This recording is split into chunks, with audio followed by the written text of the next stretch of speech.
Alright, I'm going to go over this fun little short project, which is going to involve keyframing in Premiere. So what I've done is I have downloaded this pumpkin dance video from the YouTubes and KXVO pumpkin dance. And if you would like to, you can download that video using keepvid.com, or if you're in my classroom, I'll give you that video to play with.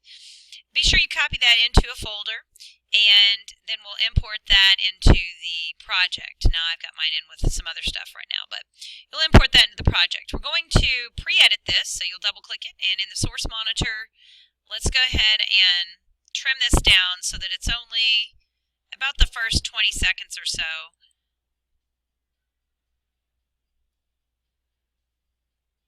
Before it starts the actual Ghostbusters part. So I'm going to go ahead and set an out point here for this one. So we're going to bring in 20 seconds of the video and just pull that on into video 1. I'm going to zoom up so we can see the full 20 seconds here.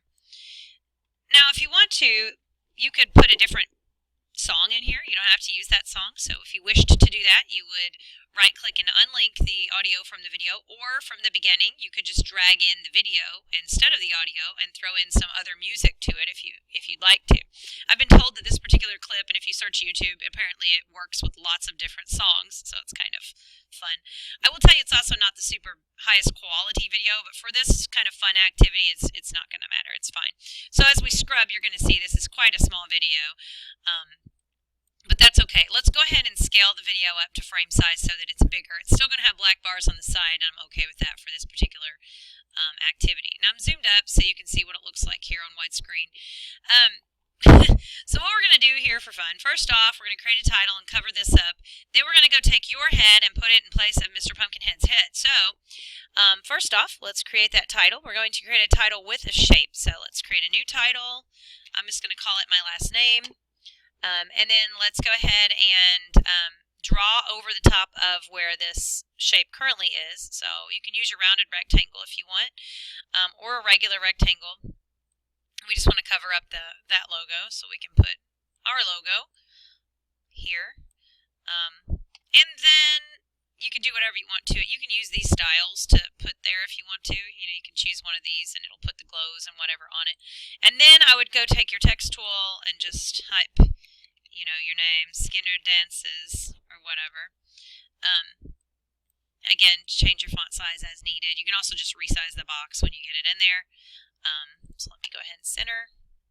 I'm going to choose a different one of these. Oh, that's ugly, but that's fine. Okay. And then we'll put it in the box. Alright, good enough. Let's drag that into a higher line, so I'll put on video 2. We're going to have that go the whole time. We're also going to fade in the video because theirs fades in over the course of a certain amount of time. We probably need to match that as well. You can use lots of different effects here, as you know. There's lots of different video transitions, or you could just do opacity keyframes and keyframe it as well. I'm just going to use the standard dissolve transition here. But it needs to last only as long as theirs does. So let's go ahead and scrub to figure out where that is, and then pull this back so that we transition roughly the same time. Still going to kind of see their logo, but that's okay. This is really just for fun. Alright, so we've got that going on, and then at the end, let's go ahead at the tail end, and we'll just fade everything out. And you can let it go over a longer period of time at the end. That's perfectly fine. If I can grab a hold of it, there we go. So at the end, it will fade out too. Okay.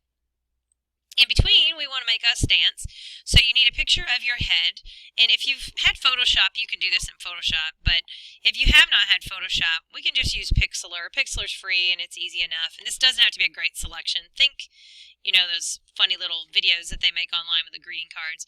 I'm going to open an image from the computer, so something like that's what you're going to be making. So I'll go to my camera roll, because I've taken some pictures before, many pictures, as you see. Choose whichever one you want. I'm going to use my little cross-eyed picture of myself. And just take a plain old little lasso here. Nothing fancy. We don't have to do anything super fancy for this. Now, I'm not full screen, so you couldn't quite see my layers. We're going to need this layers thing. I'm going to drag it over here. So you just take your lasso and just do, you know, kind of go around. I like to cut little jagged parts for my hair, like that, come up underneath. Oops. I'll fix some of that. That's really bad here in a minute. Show you how to do that. It doesn't have to be a perfect selection, but you don't want to get any wall in there. Now, in this program, you can hold down the control key and your lasso gets a minus. So if you get too much in while I'm holding down control, I can kind of take this little chunk out there that shouldn't be in there if I don't want to have a pointed chin. And if you need to add more in, you'd hold down shift. Yeah, shift.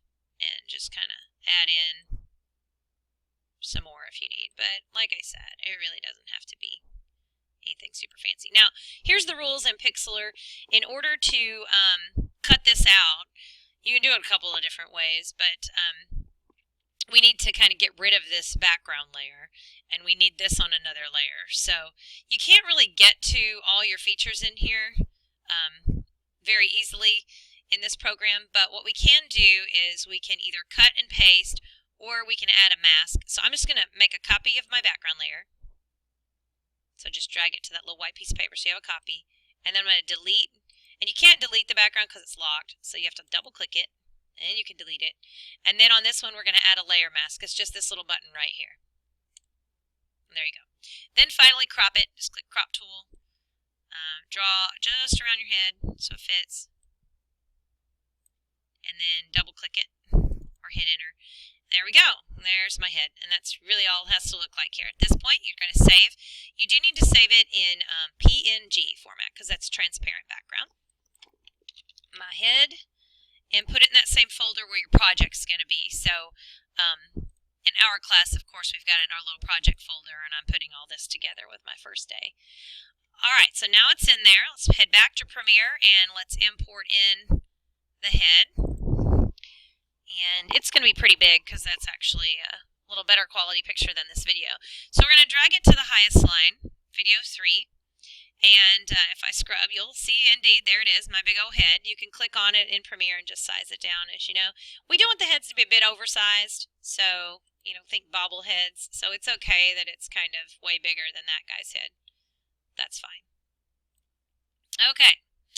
Decide what size you want it to be, and this is where we're going to deal with keyframes. So right now, I would suggest that you not add any keyframes for opacity, so let's have that turned off, but let's just change the opacity of the head so you can see through it, otherwise you won't be able to see where their pumpkin head is.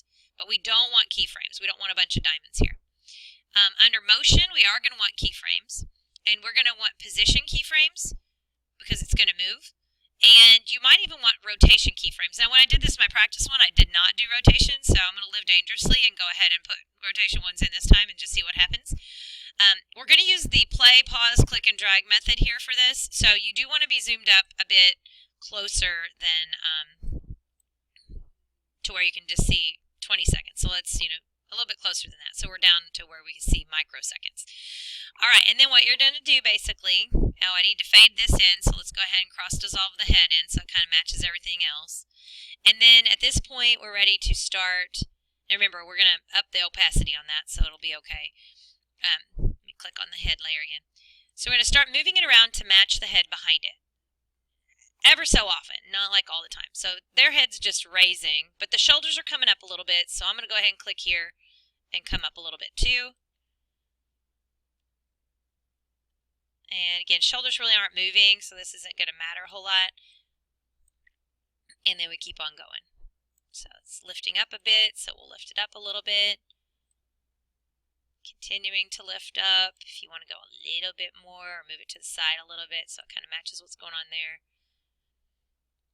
All right, now it's coming down a little bit, so you're going to go down a little bit. You're going to have like a really crazy pattern thing happening, so don't freak out about that.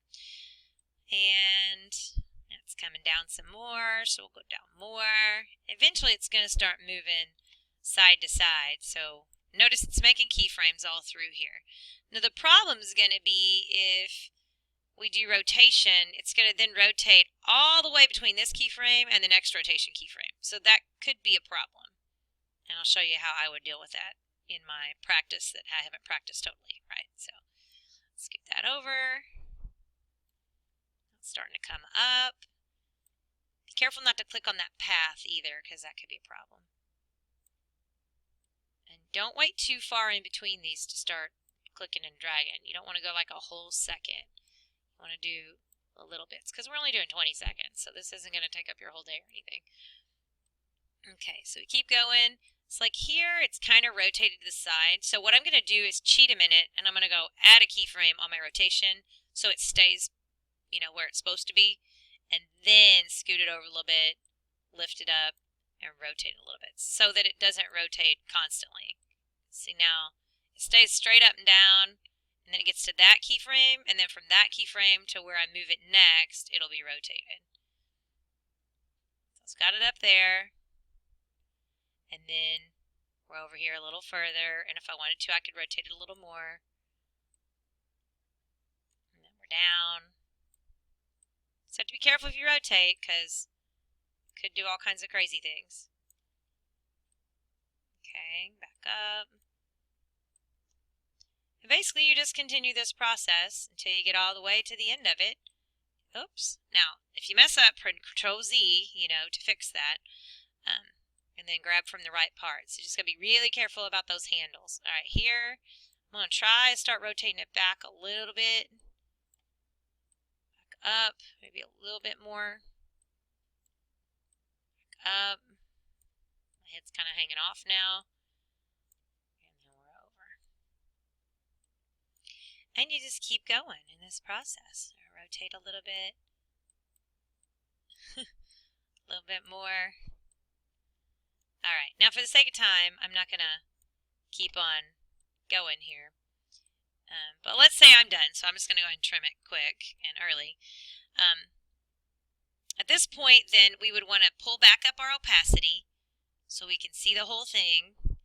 And then, of course, we would want to render, and I haven't rendered this whole time, so this could take forever, but maybe not because it's really short. So you want to render it so that your whole bar is green, and then you can actually see it run. And then here I go, dancing, dancing. So much fun.